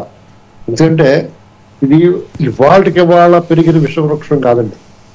2004 రాజశేఖర రెడ్డి గారు ముఖ్యమంత్రి అయిన దగ్గర నుంచి మొదలుపెట్టిన ఆ వ్యవసాయం, అవినీతి వ్యవసాయం ఇవాళకి చెలువలు పరుగులుగా మారి విస్తృతంగా ఆక్రమించుకుని ఈ దేశంలో. అంటే జగన్మోహన్ రెడ్డి గారు అంటే డైహార్ట్ గా పని చేసే వాళ్ళు ఇప్పటికీ కొంతమంది ఉన్నారు, ఎప్పటికీ ఉంటారేమో అని చెప్పి అనిపిస్తుంది సార్. ఎప్పటికీ ఏంటండి, ఎప్పటికీ ఉంటారు వాళ్ళు. ఎందుకంటే వాళ్ళందరూ కూడా బిస్కెట్లు తిన్న బ్యాచ్ అదంతా. ఎందుకంటే వాళ్ళు రాజశేఖర రెడ్డి తన కోసము తన వారసుల కోసము తయారు చేసుకున్న సామ్రాజ్యం ఇది. అందులో మీకు చిన్న ఎగ్జాంపుల్ అండి. ఎందుకంటే ఇది మన సబ్జెక్ట్తో సంబంధం లేకపోయినా ఇప్పుడు ప్రభుత్వ నియామకాలు ఉంటాయి ఉద్యోగాలు. తెలుగుదేశం ప్రభుత్వం ఎప్పుడు కూడా పారదర్శకం, మంచి ప్రభుత్వం ఇలాంటి అనిపించుకోవాలని అన్ని కూడా ఆ పద్ధతిగా చేస్తారు. వాళ్ళు ఏం చేశారంటే మొత్తానికి అన్ని గేట్లు ఎత్తేసి వాళ్ళు వేసుకుంటారు. వాళ్ళ పార్టీకి సంబంధించి వాళ్ళ మనుషులు, వాళ్ళు అభిమానించిన వాళ్ళు, వాళ్ళ ప్రాంతం వాళ్ళు, ఇలాంటి అన్ని రకాలు కలగలిపి మీకు ఈ వాళ్ళకి వాళ్ళు అందరూ కూడా పెద్ద ముదిరిపోయి వాళ్ళు కానిస్టేబుల్ అయినట్టు వాళ్ళు ఎస్ఐ అయిపోతాడు, ఎడిషనల్ ఎస్పీ స్థాయికి వచ్చేస్తాడు. ఆ వాళ్ళు చిన్న క్లర్క్ గా జాయిన్ అయినట్టు వాళ్ళ మోస్ట్ సీనియర్ క్లర్క్ అయిపోతాడు. చాలా కీలకమైన స్థానంలో 2 చేతులతో లాగేసి పరిస్థితిలో ఉంటాడు డబ్బులు అయ్యింది. ఇలాంటి పరిస్థితుల్లో వీళ్ళు ఎంత గించుకొని తల కింద పిల్లి మొగ్గులెత్త కూడా పని జరగదు వీళ్ళకి. సైలెంట్ కూడా తిరుపతి దేవస్థానం ఉంది అక్కడ. ఇప్పుడు చాలా వరకు వీళ్ళంతా ప్రక్షాళన చేసుకుంటూ వస్తున్నారు. అక్కడ మన కరుణాకర్ రెడ్డి ఏం చెప్పాడండి, 2000 మంది మా వాళ్ళు ఉన్నారన్నాడు. ఈ 2000 మందిని వాళ్ళు క్లీన్ చేయడానికి వాళ్ళ తరం కాదు. ఇప్పుడు సైలెంట్ గా ఉంటారు వాళ్ళు. మళ్ళీ వాళ్ళు వచ్చిన తర్వాత మళ్ళీ వికటాటాసం, వికృతానందం ఇవన్నీ చేస్తూ ఉంటారు. మీకు ఇంకా ఈ జగన్మోహన్ రెడ్డి గ్యాంగ్ నందరినీ మనం లైన్ లో పెట్టి ఇదంతా ప్రక్షాళన చేయాలంటే ఏం చేయాలి? ఇతర గ్రహాల నుంచి తెచ్చుకోవాల్సిందే. ఈ ప్రపంచంలో ఎక్కడి నుంచి తెచ్చినా కానీ వీళ్ళు మార్చేస్తారు. ఏడు డబ్బు. ఇప్పుడు మనం ఒక నమ్మకం పెట్టుకున్న ఒక విశ్వాసం ఉండి మనం అందరం కూడా ఇక్కడ మనకు మంచి జరుగుద్ది అనుకున్న వ్యవస్థలే అసలు అడ్డగోలుగా వ్యవహరిస్తుంటే, మొన్న ఈ మధ్య నిన్న చూశాను నేను సుప్రీంకోర్టులో ఆ సంజయ్ గారి అతను ముందస్తు బెయిల్ రద్దు చేశారు తీర్పుని. ఏం జరుగుతుందండి ఇక్కడ? మళ్ళా ప్రజలందరూ సోషల్ మీడియాలో మమ్మల్ని ఆడిపోసుకుంటున్నారని మనకు రోదనలు మళ్ళీని. అటువంటి అవకాశం ఎందుకు ఇవ్వాలి? ఎవరైనా మీ మీద పెట్టుకున్న నమ్మకం ఏమైపోవాలి? మీ వ్యక్తిగతం ఇది. ఒక వ్యవస్థ విచక్షణాధికారం కలిగిన వ్యవస్థలకే ప్రాతినిధ్యం వహిస్తున్నప్పుడు మీరు ఎంత బాధ్యతగా ఉండాలి? మానవత్వం ఎక్కడన్నా ఉండాలా అక్కర్లేదా? అవతల మనుషులు ఎటువంటి వాడు, ప్రజలు ఏమనుకుంటున్నారు వాడి గురించి? వాడు అంత నరలోపరాక్షసుడు, రాష్ట్రాన్ని సర్వనాశనం చేసిన పట్ల కనీస మీకు ఆలోచన లేదా ఎవరికైనా? ఈ వ్యవస్థలు సిబిఐ, ఈడీ ఇంకా అనేక వ్యవస్థలు వీళ్ళందరూ మణిజ్యం ఎత్తర లేదండి వీళ్ళు. అసలు నీకు ఉద్యోగం వచ్చింది, నీకు ఉద్యోగ పత్రం, నీ కుటుంబం, నువ్వు హాయిగా ఉంటావు. ఈ దేశం ఏమైపోవాలి? అలాగే కనుక దేశ సరిహద్దు భద్రతా దళంలో ఉన్న వాళ్ళు అనుకుంటే నువ్వేమైపోతావు. ఒకసారి ఆలోచించారు ఎవడన్నా? ఇప్పుడు నువ్వు మరీ మహాత్మా గాంధీ గౌతమ బుద్ధుల్లా ఉండాల్సిన అవసరం లేదయ్యా బాబు. ఏ వ్యవస్థలో ఉన్నాడు? కనీసం నీ కళ్ళ ముందు ఇంత అరాచకం చేసినోడిని నువ్వు ఇంకా సమర్థిస్తా, వాళ్ళకి అనుకూలమైన వ్యవహారాలు నడుస్తుంటే ఈ ప్రజలు మనుషులు ఏమైపోతాయి? రోధించవా? అంటే ఇప్పుడు బ్రిటిష్ ఇండియా కన్నా మనం ఏం గొప్పగా ఉన్నాం అనుకోవాలి. బ్రిటిష్ ఇండియాలోనే న్యాయం జరిగేది. లేదా అంబేద్కర్ గారు, ఆంధ్రకేసరి టంగుటూరు ప్రకాశం పంతులు గారు వకీళ్లుగా వాళ్ళు అనేక విజయాలు సాధించారు. అంటే అప్పుడు న్యాయం కరెక్ట్ గానే ఉన్నట్టు కదా, ఏకపక్షంగా లేనట్టే కదా. మరి ఇవాళ ఎందుకు ఉంటుంది అలాగా? గాలి జనార్దన్ రెడ్డి తీర్పుని అతనికి శిక్ష పడితే టపాలమని ఎత్తిపడేస్తారు. న్యాయం సూత్రాల దాంట్లోకి మనం వెళ్ళలేం. ఇది ఏం సందేశం ఇస్తుంది? అతను ఓబులాపురం గనులు దోచుకుతున్నాడని తెలుసు, సుంకేశ్వరమ్మ గుడి కూల్చేయడం తెలుసు, ఇలాంటివన్నీ మనకు తెలిసినయ్యే. మరి ఇలా ఎందుకు జరుగుతుంది ఏంటి అనేటువంటిది చూడాలి. ఈ జగన్మోహన్ రెడ్డి విషయంలో ఈ ప్రభుత్వం కాలికి బలపం కట్టుకుని తిరగాల్సిందే. ఈ ఆంధ్రప్రదేశ్ బాగుపడాలన్నా, వచ్చిన పెట్టుబడులు నిలవాలన్నా, ఎవరన్నా రావాలనుకోవాలన్నా ఈ చీడ పీడ ఈ కీడు వీళ్ళన్నిటినీ తొలగించాలి. మేము తొలగించాం, ఇతను మళ్ళీ రానేమో అనేటువంటి భావన బలంగా కలిగించాలంటే ఇప్పుడు సుబ్రహ్మణ్య స్వామి ఇప్పుడు అదంతా ఏం చేశారు? నేషనల్ మీడియా అంతా ఓరెత్తిపోద్దట. వీళ్ళు కొనుక్కోవాలా? మేము కొనుక్కోము. ఇప్పుడు ఇప్పుడు మొన్న ఒక అతను సీనియర్ జర్నలిస్ట్ అతనికి కేసు పెట్టారు. జగన్మోహన్ రెడ్డికి థ్రెట్ ఉంది, అంతర్జాతీయంగా చంపేయడానికి సుపారీ ఇచ్చారు, మనుషులు దిగేశారు అని చెప్పాడు. అది నిజమా ఒట్టుదా? కాదు. అతను సీనియర్ జర్నలిస్ట్ గా ఉన్నాడు, మాట అనేసాడు అంతే. అతను వీళ్ళ మీద ఎందుకు కోపం ఉంటుంది, జగన్ మీద ఎందుకు ప్రేమ ఉంటుంది అనవసరంగా? వాళ్ళు కొనుక్కొని ఉంటారు. మీరు కొనుక్కోండి. మీరు కొనుక్కోకుండా మేము కొనుక్కోము, మేము వద్దు అంటే ఇలాగే మాట్లాడతారు. 29 వచ్చిన తర్వాత దుకాణం సర్దుకున్న తర్వాత మళ్ళీ లోబో దీపోమంటారు. ఏదో అర్థం ఉందా అసలు? మీరు ప్రజల బాగు కోసం కొంత దారి తప్పినా తప్పులేదు. మిమ్మల్ని నమ్ముతున్నారు ప్రజలు. మీరు నిర్మించేవాళ్ళు, వాళ్ళు కూల్చేవాళ్ళు, మీరు పనివారు, వాళ్ళు పనికి మాలిన వాళ్ళు అని ప్రజలు నమ్మారు. అప్పుడు మీరు కొంతవరకు మీ సానుకూల వాతావరణం సృష్టించుకోవాలి. అదంతా మానేసి మీకోసం పని చేసిన వాళ్ళు కూడా మీరు ఎవరు అంటారు. మీరు ఇలాంటి పరిస్థితి ఉన్నప్పుడు డెఫినెట్ గా దొంగలకే రాజ్యం, బందిపోటు దొంగలతే సామ్రాజ్యం. మీరు ఎవడైనా ఎలా అవాయిడ్ చేయగలుగుతాడు? గుర్తుపెట్టుకోవాలి. రైట్ సాహెబ్ గారు, మీరేమంటారు?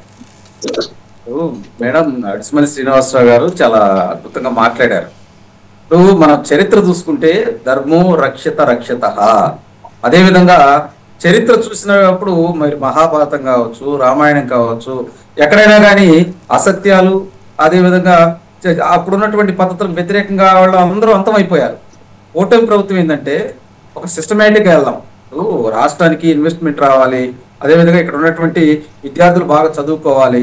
ఇన్వెస్ట్మెంట్స్ వచ్చినా దాని గురించి చర్చించుకునే అవకాశమే రావట్లేదు. ఇప్పుడు లోకేష్ గారు పెట్టుబడులు తీసుకొచ్చా 45,000 కోట్ల దాకా అన్నారు, కానీ ఆ విషయం ఎక్కడ హైలైట్ అవ్వలేదు. ఈ విషయాల గురించే మనం మాట్లాడుకోవాల్సిన పరిస్థితి అయితే కనిపిస్తుంది. అదేనండి నేను అంటుంది, అదే కూటమి ప్రభుత్వం అధికారంలోకి వచ్చిన తర్వాత దాదాపు 10,20,000 కోట్లు ఇన్వెస్ట్మెంట్ తీసుకురావడం జరిగింది. వాటిని ఇంప్లిమెంట్ చేస్తూ ఉన్నారు. దాంతో పాటు ప్రధానంగా ఏంటంటే 10 లక్షల ఉద్యోగాలు రాబోతున్నాయి. మీరు చూడొచ్చు, ఉత్తరాంధ్రలో తీసుకొచ్చినటువంటి టీసీఎస్ కంపెనీ కానీ, ఆ భూముల మీద కానీ వైకాపా పార్టీలో కొంతమంది ఏ విధంగా ఇష్యూ చేస్తున్నారు. వాళ్ళు కోర్టులకు వెళ్ళినప్పుడు కూడా కోర్టులు చివాట్లు పెట్టినాయి, ఏమయ్యా నీ ఉద్యోగాలు వస్తుంటే ఎస్ అవును 99 పైసలు వాళ్ళకి భూములు ఇచ్చారు, మీకేం ఇబ్బంది? తర్వాత లూలు గ్రూప్ వాళ్ళు విజయవాడలో మేము ఒక పెద్ద మాల్ కడతామంటే దాని మీద రాద్దాంతం. అంటే ఏంటంటే వైకాపా పార్టీలో ఉన్నటువంటి వాళ్ళ అధినాయకుడి దగ్గర నుంచి కింద ఉన్న నాయకుల దాకా ఈ రాష్ట్రం బాగుండకూడదు. మీరు చూసే ఉంటారు పాత సినిమాల్లో కొంతమంది అప్పుడు ఉన్నటువంటి జమీందారులు పేదవాడికి ఏదో ఇష్యూ చేసేస్తా, వాడి డబ్బులు కాజేస్తా, వాడి చుట్టూ తిప్పుకోవాలని చెప్పి అధిక వడ్డీలకు ఇచ్చి వాళ్ళని నానాయాగి చేస్తా ఉంటారు. వాళ్ళ మనస్తత్వం ఏ విధంగా ఉందో ఖచ్చితంగా జగన్మోహన్ రెడ్డి మనస్తత్వం కూడా అదే. వాళ్ళది ఫ్యూడల్ మెంటాలిటీ. ఇక్కడ చూడండి, వాళ్ళ మెంటాలిటీ డిఫరెంట్ గా ఉండిద్ది. ప్రజల అవసరం లేదండి వాళ్ళకి, ఎప్పుడు కూడా రాష్ట్రం అవసరం లేదు, ప్రజలు అవసరం లేదు, వాళ్ళు బాగుండాలి, వాళ్ళు బాగుంటేనే మేము బాగుండామని చెప్పి బయటికి తీసుకొస్తా ఉంటారు వ్యవహారాలు. పైకే మాట్లాడుతూ ఉంటారండి, నా బీసీలు, నా వైనార్టీలు, నా ఎస్సీ, నా ఎస్టీలు అని అంటూ ఉంటారు. కానీ అన్యాయం జరిగింది ఎవరికండి? గత ప్రభుత్వంలో ఆ బడుగు బలహీన వర్గాల వాళ్ళకే అన్యాయం జరిగింది. కాబట్టి వైకాపా వాళ్ళకి వెనతో పెట్టిన విద్య. అడిసిమల్లి శ్రీనివాసరావు గారు చాలా అంశాలు చెప్పుకుంటూ వచ్చారు. కొన్ని ప్రాక్టికల్ గా జరిగేటప్పుడు ఎట్లా ఉంటాయి అంటే, మనం ఒకటండి, చంద్రబాబు నాయుడు గారు కానీ, లోకేష్ గారు కానీ, పవన్ కళ్యాణ్ గారు కానీ, వీళ్ళు బయటికి వెళ్ళినప్పుడు కూడా చాలా అంశాల మీద ఓపెన్ గా మాట్లాడుతూ ఉన్నారు. ఏమన్నా ప్రాబ్లం వస్తే అధికారులు మందలిస్తున్నారు. ఏమయ్యా మీరు తప్పు చేస్తే అది ప్రభుత్వం మీద పడిద్ది, కాబట్టి మేము కఠినంగా ఉంటాం అంటున్నారు. ఇవన్నీ అంశాలు ప్రజల్లోకి ఎందుకు తీసుకెళ్తున్నాం? మార్పు అనేది రావాలి. మార్పు వచ్చినప్పుడు అభివృద్ధి చెందిద్ది. అభివృద్ధి చెందితే భవిష్యత్ తరాలు బ్రహ్మాండంగా ఉంటాయి. ఆర్థిక వ్యవస్థలు బలోపేతం కావాలండి. బలోపేతమైనప్పుడే సామాజికంగా ముందరికి వెళ్ళగలగాం. సామాజికంగా ముందరికి వెళ్ళినప్పుడు విద్యాపరంగా ముందరికి వెళ్తారు. ఇటువంటి అంశాలతో చంద్రబాబు నాయుడు గారు చాలా మటుకి బ్యాలెన్స్ వెళ్తున్నారు. మేము అరెస్ట్ చేయడం పెద్ద ఇష్యూ కాదండి. ఇప్పుడు జగన్మోహన్ రెడ్డిని అరెస్ట్ చేయాలంటే పెద్ద ఇష్యూ కాదు. ఆధారాలు దొరికినాయి. ఏ కాదు, ఇంకా వేరే ఇష్యూలు ఉన్నాయి. నేను ఇందాక కూడా చెప్పుకుంటూ వచ్చా, ల్యాండ్, శాండ్, మైన్స్, వైన్స్, వీటన్నిటిలో జరిగినాయి. ఒక్కొక్కటి చేస్తా ఉన్నారు. ఈ మధ్య చూడండి, మీకు మైన్స్ లో కూడా కొంతమంది మీరు నెల్లూరులో ఉన్నటువంటి కొంతమంది నేతలను బయటకు తీస్తున్నారు. నేను అనేది ఏంటంటే, ఇప్పుడు వైకాపా పార్టీలో చేసినటువంటి దుర్మార్గాలు, దౌర్జన్యాలు, ఈ దాచుకోవటం ఎన్ని బయటకు వస్తున్నాయి. వీటితో పాటు పరిపాలన అందించాలండి. ఇక్కడ అది ఒకటే కాదు కదా, మీరు ఇందాక చెప్పారు ఏమండి, సింగపూర్ వెళ్ళినా కానీ, వేరే విదేశాల నుంచి వచ్చినా కానీ ఇన్ని ఇన్వెస్ట్మెంట్లు వస్తున్నాయి, వీటిని ఎందుకు చెప్పుకోలేకపోతున్నారు? ఎస్, వాటిని చెబుతున్నాం. కానీ ఎప్పుడు కూడా మంచి జరిగినంత, మంచి జనాల్లో ప్రచారం అయినంత స్పీడ్గా చెడు ఇంకా డబుల్ ప్రచారం అయిందండి. కాబట్టి వైకాపా పార్టీ ఇప్పుడు చూడండి, జగన్మోహన్ రెడ్డి గారు ఎక్కడికి వెళ్ళినా కానీ గంజాయి బ్యాచ్ని పరామర్శించడానికి వెళ్తున్నారు. గతంలో తన చెల్లి తన అమ్మ మీద వ్యతిరేక పోస్టులు, వాళ్ళ వ్యక్తిత్వాన్ని చేసే పోస్టులు పెట్టిన వాళ్ళని రక్షించడానికి ప్రెస్ మీట్ పెట్టారు. నేను మీకు అండగా ఉన్నాను ప్రెస్ మీట్లు, వాళ్ళు పోస్టులు పెట్టమని ప్రెస్ మీట్ లో చెప్పారు. దాని తర్వాత మరి బ్లేడ్ బ్యాచ్ దగ్గరికి వెళ్తాం. అదేవిధంగా మీకు డబ్బులు కాజేసి ఏదో అతని విగ్రహం స్వాతంత్ర సమరయోధులాగా బెట్టింగ్ లో ఉన్నటువంటి వ్యక్తి దగ్గరికి వెళ్ళిపోయి అతను దండలేసి అతని విగ్రహాన్ని ఓపించేయటం. అంటే జగన్మోహన్ రెడ్డి మనస్తత్వం అదండి. చూడండి, నిన్న ఏదైతే నెల్లూరు వెళ్ళాడో, నెల్లూరులో కూడా ప్రసన్న కుమార్ రెడ్డి మాట్లాడిన మాటలు ఏంటండి, తన చెల్లి వరుసయ్య మీద మాట్లాడితే వెళ్ళి ఆయనకి సపోర్ట్ ఇస్తున్నాడు. అంటే జగన్మోహన్ రెడ్డి యొక్క మనస్తత్వం ఆ విధంగా ఉంది అని చెప్పడానికి ఇవన్నీ ఉదాహరణలు మేడం నేను అంటుంది. ప్రజలు గమనిస్తున్నారు. రైట్. నాగార్జున గారు మీరేమంటారు? కేంద్ర సంస్థలు ఈ కేసుకు సంబంధించి విచారణ ప్రారంభిస్తే కేసు పురోగతి వస్తుందంటారా? మేడం, ఒకటి, ఇప్పుడు ఆ పిల్లేయటం వల్ల మీనింగ్ ఏంటి? రాష్ట్ర ప్రభుత్వం విచారణ స్టాప్ చేయాలి, దానికి స్టే ఇవ్వాలి, కేంద్ర ప్రభుత్వం దర్యాప్తుల ద్వారా విచారణ జరగాలని చెప్పి వాళ్ళ ముఖ్య ఉద్దేశం. అలా జరిగితే మళ్ళీ జీరో నుంచి స్టార్ట్ చేస్తారు. మళ్ళీ ఒక 1 year కాలక్షేపం చేయొచ్చు. ఆ అవసరమైతే మనం ఏదో ఒకటి చేసేది సరే ఇంకొంచెం ప్రొలాగ్ చేయొచ్చు, డిశ్చార్జ్ పిటిషన్ చేయొచ్చు. అలా ఎలక్షన్ అయిన దాకా మనం కాలక్షేపం చేయొద్దని ఒక ఇంటెన్షన్తో మాత్రమే వాళ్ళు చేస్తున్నారు. ఇక్కడ 2 రకాలు ఉన్నాయి మేడం. రాష్ట్ర ప్రభుత్వం ఏర్పాటు చేసిన సిట్తో పాటు గనక కేంద్ర దర్యాప్తుల సంస్థలకే విచారణ పెడితే మనకి ఇబ్బంది లేదు. ఎందుకు రాష్ట్ర ప్రభుత్వం మొత్తం ఆధారాలు సేకరిస్తే సిట్ అడితే రేపు ఈడీ ఎంటర్ అవుతుంది అనుకుంటున్నాం, మరి ఇన్ని అంటున్నారు. సో ఈడీ ఇచ్చిన అనుకో, 2 కలిపి చేస్తే ఇబ్బంది లేదు, మనకు ప్రాబ్లం లేదు. నాగార్జున గారు చిన్న సబ్మిషన్, ఆల్రెడీ ఈడీ వర్క్ చేస్తుంది. అదే సో ఇలా ప్యారల్ గా వర్క్ చేస్తే మనకి ఇబ్బంది లేదు మేడం. అలాగా మన ఏదైతే సిట్ ఏర్పాటు చేసి వాళ్ళు ఇన్ని రోజులు కష్టపడి ఇప్పుడు సిట్ వద్దేసి సెంట్రల్ గవర్నమెంట్కి ఇవ్వండి, సెంట్రల్ దర్యాప్తు సంస్థలకు ఇవ్వండి అంటే మళ్ళీ జీరో నుంచి స్టార్ట్ చేయాల్సి వచ్చింది. మళ్ళీ కేసు పక్క పెడితే పక్క పోయినట్టే కదా మేడం. అదొకటి మనం గుర్తుంచుకోవాలి. ఇంకోటి, ఇందాక మీరు ఇన్వెస్ట్మెంట్ గురించి మాట్లాడుతూ చెప్తున్నారు. నారా లోకేష్ గారు 45,000 కోట్ల ఇన్వెస్ట్మెంట్లు వచ్చినాయి అంటున్నారు. 45,000 కోట్ల ఇన్వెస్ట్మెంట్లు అయితే రాలేదు కదా మేడం. నారా లోకేష్ గారు ఏమన్నారంటే, మేము గతంలో లాగా ఎంఓఈలు అయితే కుదిరించుకొని ఆ ఇన్ఫర్మేషన్ మేము బయటకు ఇవ్వలేకపోతున్నాం. ఎందుకు ఇవ్వలేకపోతున్నాం అంటే, గతంలో కూడా మేమన్నా కంపెనీతో వెళ్ళి మాట్లాడేది జరుగుతుంటే జగన్మోహన్ రెడ్డి గారు వాళ్ళ మనుషులు పంపించడమో లేదా మెయిల్ పెట్టడమో జరిగి మా కంపెనీలు రాకొని చేస్తున్నారు. సో మేము ఆ ఫీడ్బ్యాక్ అన్ని బయటకు ఇవ్వలేము, బట్ డైరెక్ట్గా జీవోస్ ఇస్తున్నాం. ఇంకొక స్టెప్ ముందుకేసి జీవో ఇస్తున్నాం అన్నారు. ఓకే, కాంగ్రెస్ పార్టీ తరఫున మేము యాక్సెప్ట్ చేస్తున్నాం. నిజంగా ఎంఓయూలు ఏమి వద్దనుకుంటే మీరు డైరెక్ట్ కంపెనీ తీసుకొస్తారు, మాకు ఇబ్బంది లేదు.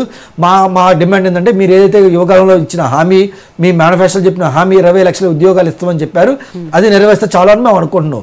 ఇంకోటి ఏంటంటే మేడం, మనం ఒకసారి అర్థం చేసుకోవాల్సింది ఏంటంటే, గత ప్రభుత్వంలో మనం చూసినాం కియా దగ్గరికి వెళ్ళి వాళ్ళ ఎంపీ ఎలా బ్లాక్మెయిల్ చేశారు ఏంటో మనం చూసినాం. అలాగే ప్రతి దాంట్లో జగన్మోహన్ రెడ్డి గారు లూలు మాల్ దగ్గర సంస్థ దగ్గర నుంచి ప్రతి దాకా నాకు ఎంత షేర్ అండి ఇంత షేర్ లేదు మీరు ఇక్కడ పెట్టనివ్వరని చెప్పి చాలా సంస్థలను తరిమి కొట్టడం మనం చూసాం. నారా లోకేష్ గారు కానీ చంద్రబాబు నాయుడు గారు కానీ ఇలాంటి కంపెనీలు తీసుకోవడానికి చాలా కష్టపడుతున్నారు. దాంట్లో నేనైతే ఇది చేయను. మరి వాళ్ళు అంత కష్టపడుతుంటే గ్రౌండ్ లెవెల్లో ఉన్న ఎమ్మెల్యేలు ఏం చేస్తున్నారు ఒక్కసారి కూటమి పెద్దలు కూడా చెక్ చేసుకోవాలి. గ్రౌండ్ లో ఉన్న ఎమ్మెల్యేలు ఏం చేస్తున్నారు పలానా సంస్థలకు వెళ్ళి ఆ కాంట్రాక్టులు మాకు ఇవ్వండి మా ఊళ్ళకి ఇవ్వండి లేదా ప్రతి సంవత్సరం 10 నెలలు మాకు ఈ కప్పం కట్టనని చెప్పి వాళ్ళు కప్పం వసూలు చేసుకునే డ్యూటీలో వాళ్ళు ఉన్నారు. అది మీరు ఒకసారి చెక్ చేసుకోండి. ఈ విషయం మీరు ఒకసారి నోట్ చేసుకోవాల్సిన పరిస్థితి అయితే కనిపిస్తుందండి సాహిబ్ గారు. దీని మీద ఒక్క నిమిషం మేడం నాకు అవకాశం ఇవ్వండి. దీని మీద ఏంటంటే చంద్రబాబు నాయుడు గారు ప్రత్యేకంగా ఎక్కడెక్కడ ప్రాబ్లం ఉందో ఆ ఎమ్మెల్యేలను పిలిచి మాట్లాడుతున్నారు. చంద్రబాబు నాయుడు గారు ఎప్పుడు కూడా ఇటువంటి యాక్సెప్ట్ చేయరండి. చాలా సీరియస్ వార్నింగ్ ఇస్తున్నారు.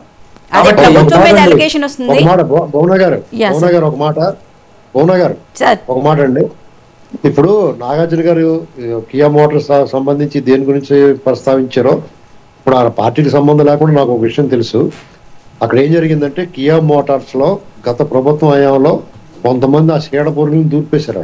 ఆ హెచ్ఆర్ల కింద ఉన్నారు.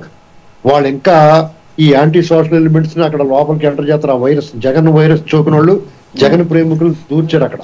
మరి అక్కడ మంత్రిగా ఉన్న తర్వాత అక్కడ లోకల్ ఎమ్మెల్యేగా నాయకులుగా ఉన్న తర్వాత వాళ్ళ క్యాడర్ కానీ వాళ్ళ లీడర్లు కానీ మాకు కొన్ని అవకాశాలు ఇప్పించమని అడుగుతారు.